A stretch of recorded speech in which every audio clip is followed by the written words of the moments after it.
How many of us have ever tried to pick up a new instrument? I'm sure at one time or another we've seen a guitar lying around, picked it up, and strummed at the strings a little bit. Or maybe you've even sat down at a piano and, dabbled at the keys. But what turns a dabbler into a player? I can tell you as a 9-year guitarist myself that having a fundamental knowledge of both notes and chords has been a very crucial part of my playing. So I figured what better way to teach you how to learn how to play a chord than to teach you the first one I ever learned to play, which is D.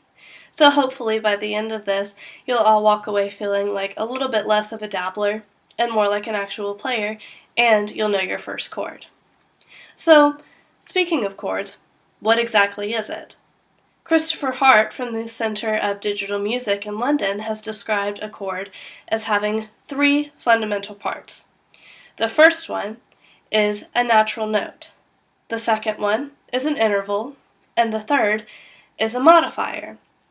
Now, Jesus Guerrero from the Universidad de Guerrero in Mexico has also echoed and expounded upon what Hart has said by giving more of a definition of the job of all 3 of those.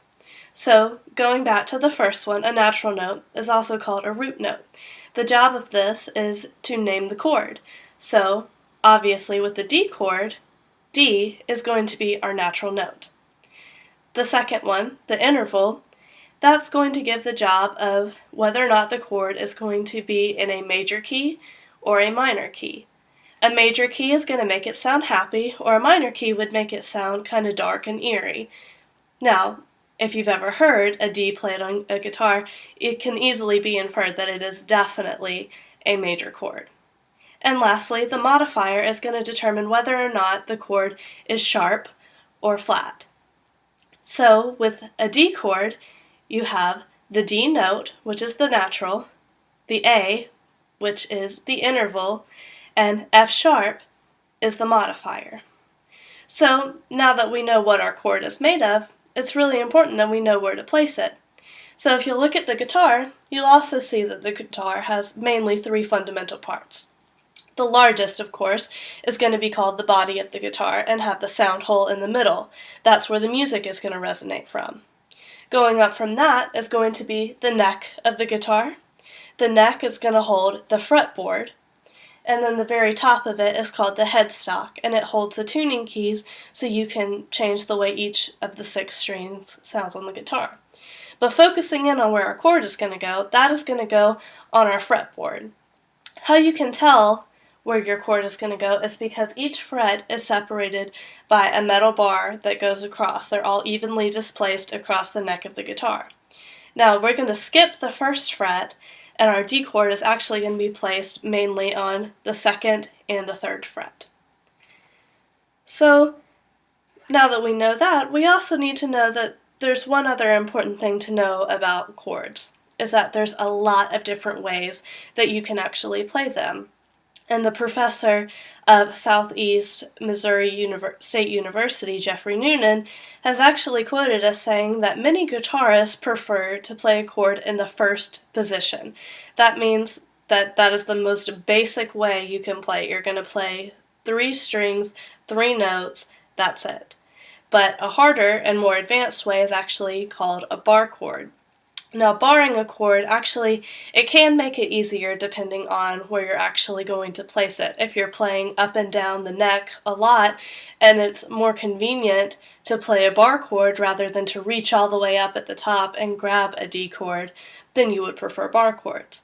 But most guitarists would actually prefer the first position depending on what style of music that they're playing.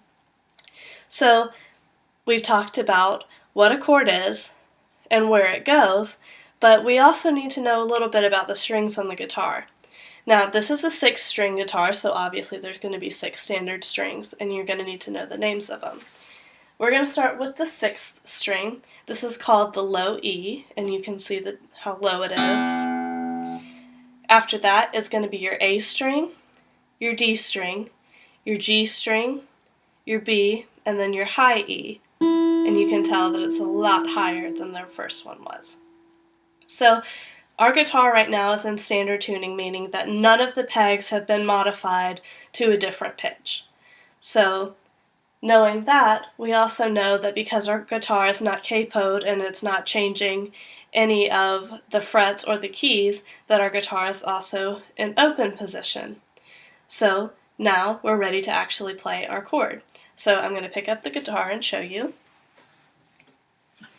that picking up, you're going to look and skip the first fret, and you're going to go on to the second fret, and you're going to use your index finger, and that's going to be placed on your D note, but that's going to be placed on the third string of the second fret. Then you're going to take your second middle finger, and you're going to put it on the first string of the second fret. So right now this is your chord shape. And then you're going to take your ring finger and place it on the string in between the two on the third fret. So now that you have your chord position, you're just going to press down as hard as you can. And then with your right hand, you're going to strum the 1, 2, and 3. And now you have actually played a D chord. So what's really important to note about D chords is that NBC has actually compiled a list of many great guitarists, Eric Clapton and Stevie Ray Vaughan, just to name a few. But what's interesting about this is even though they were all very great guitarists and they changed the way music sounded, they all had to know how to play a fundamental D chord. And now that I've taught you how to do that, hopefully you can grab a guitar, you can know what your chords are, what your notes are, and sit down and play your very first chord. So go out there, find yourself a guitar, pick it up, and enjoy playing your first note with pride.